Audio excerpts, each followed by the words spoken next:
एक ऐसा एम्पायर जो कि तीनों कॉन्टिनेंट्स में स्प्रेड हो, Europe, west Asia, north Africa. जी हाँ, वो था रोमन एम्पायर। अगर हम बात करें इस चैप्टर के सोर्सेज की, तो वो थे textual documents and material remains. Textual sources में हमें एनल्स देखने को मिलते हैं, जो कि रिकॉर्ड्स ऑफ इवेंट्स थे, जो कि ईयर बाय ईयर लिखे गए थे बाय कंटेम्प्रेरीज। डॉक्यूमेंट्स में हमें पपायरस देखने को मिलते हैं, which grows along Nile river in Egypt. Material remains में हमें बिल्डिंग्स, माउंटेन्स, कॉइन्स, ये सारी चीजें देखने को मिलती हैं, जिसकी वजह से हमें इस चैप्टर के बारे में पता चला है।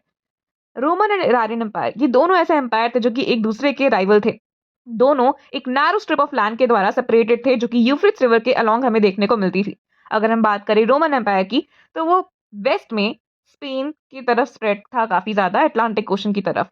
ईस्ट में सीरिया एंड यूफ्रेट्स रिवर तक, नॉर्थ में राइन एंड डैन्यूब रिवर्स उसकी काइंड ऑफ बाउंड्री थी, एंड साउथ में सहारा डेजर्ट हमें देखने को मिलती थी।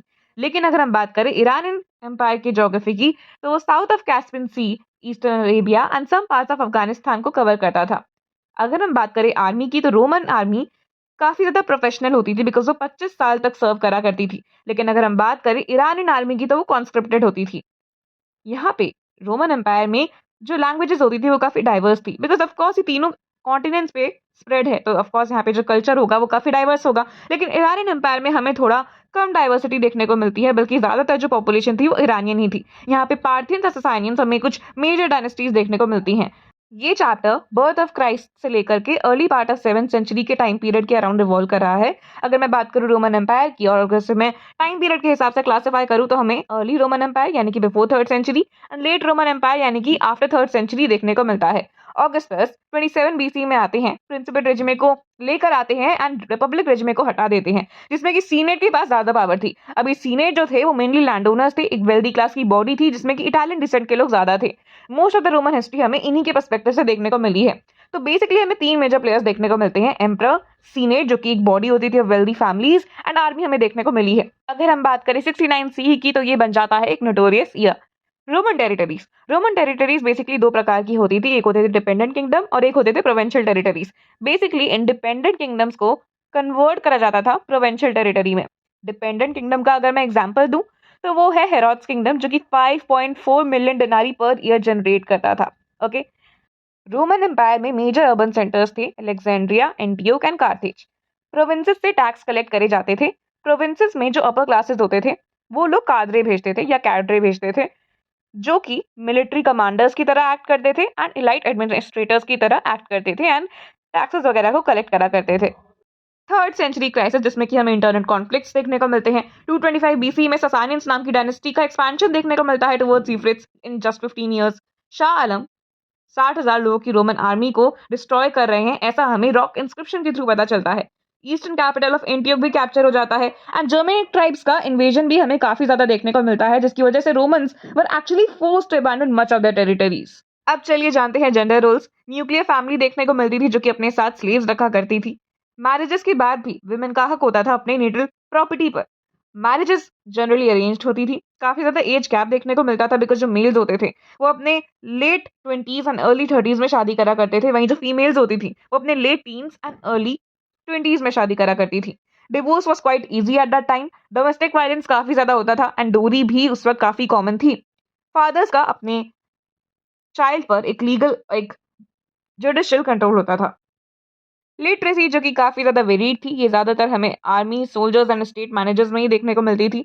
लैंग्वेजेस भी काफी ज्यादा थे उस वक्त, और हंड्रेड्स ऑफ पपायरी हमें देखने को मिली है इजिप्ट में, जो कि स्क्राइब्स के द्वारा लिखी गई है। इकोनॉमिक एक्सपेंशन की अगर बात करी जाए, तो हार्बर, माइंस एंड क्वारीज का एस्टैब्लिशमेंट हमें देखने को मिला। लिक्विड्स जैसे कि वाइन हो गया, इनको एम्फरे नाम के कंटेनर्स में ट्रांसपोर्ट करा जाता था। स्पेनिश ऑयल की अगर हम बात करें, तो वो उस वक्त काफी ज्यादा डिमांड में था, because of its better quality and low price. इसको ड्रेसल 20 नाम की स्पेशल कंटेनर में ट्रांसपोर्ट करा जाता था। नॉर्थ अफ्रीकन प्रोड्यूसर्स भी आगे जाके ज्वाइन करने लग गए एंड ऑयल को सेल करने लग गए। अभी जो प्रोडक्ट्स होते थे, ये कितने सेल होंगे, ये उनके ट्रांसपोर्टेशन पे, उनकी क्वालिटी पे एंड उनके प्रोडक्शन पे डिपेंड करता था। बट जब हम इतना इकोनॉमिक एक्सपेंशन देख ही रहे हैं, तो हमें ये भी जानना होगा कि उस वक्त नोमैड्स भी रहते थे, जो कि ट्रांसहुमेंस को प्रैक्टिस करा करते थे एंड अपने ओवन शेप्ड हट्स को, जिनका नाम होता था मपालिया, उनको लेके ट्रैवल करा करते थे। ट्रांसहुमेंस एक ऐसी प्रैक्टिस है जिसमें कि वो माउंटेन से प्लेन्स एंड प्लेन्स से माउंटेन्स में जाया करते थे, according to the weather conditions and everything.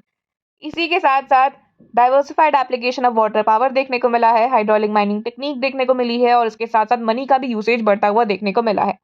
अगर मैं बात करूं स्लेवरी की, तो ये काफ़ी इम्पोर्टेंट इंस्टीट्यूशन माना जाता था बिकॉज़ जब ऑगस्टस राजपाट कर रहे थे तो उस वक़्त 7.5 मिलियन इटालियन पॉपुलेशन में 3 मिलियन तो स्लेव्स ही थे।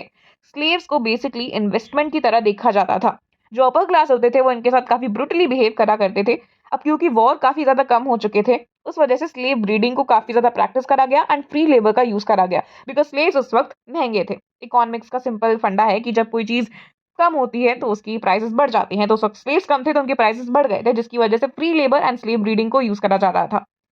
कॉलुमेला एंड प्लिनी के भी हमें कुछ व्यूज़ देखने को मिले हैं। सोशल हायरार्की, तो सोशल हायरार्की में बेसिकली बताया गया है कि कैसे सीनेटर्स होते हैं, फिर इक्वेस्ट्रियन क्लास होती है जिसमें कि बेसिकली घुड़सवार वगैरह आ जाते हैं, फिर होती है मिडिल क्लास, फिर होते हैं लोअर क्लास एंड देन होते हैं स्लेव्स। सीनेटर्स और इक्वेस्ट्रियन क्लास मिलके बनाती है एक्सपैंडेड एरिस्टोक्रेसी। ये वेल्दी तो ज़रूर है बट कम पावरफुल है than military elite.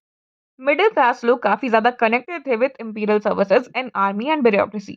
A term humiliores was used for lower classes. अगर हम इन चीजों को साइड में रखें तो हम लोग देखते हैं कि काफी ज्यादा लॉज आने लग गए फॉर एंडिंग करप्शन। ओलंपाइडोरस जो कि 5th सेंचुरी के राइटर एंड एम्बेसडर थे, वो बताते हैं कि कैसे रोम एनुअल इनकम जनरेट करता है ऑफ 4000 पाउंड्स ऑफ गोल्ड। अब चलिए जानते हैं इनके रिलीजन के बारे में। ग्रीक एंड रोमन दोनों ही पॉलिथिस्ट थे, यानी कि दोनों ही मल्टीपल गॉड्स की पूजा करा करते थे। ग्रेटेस्ट रिलीजियस ट्रेडिशन के तौर पे हमें उभरता हुआ देखने को मिला जुदाइज्म। एक्सपेंशन ऑफ इस्लाम की अगर हम बात करें तो उसको कंसिडर करा गया एज ग्रेट पॉलिटिकल रेवोल्यूशन।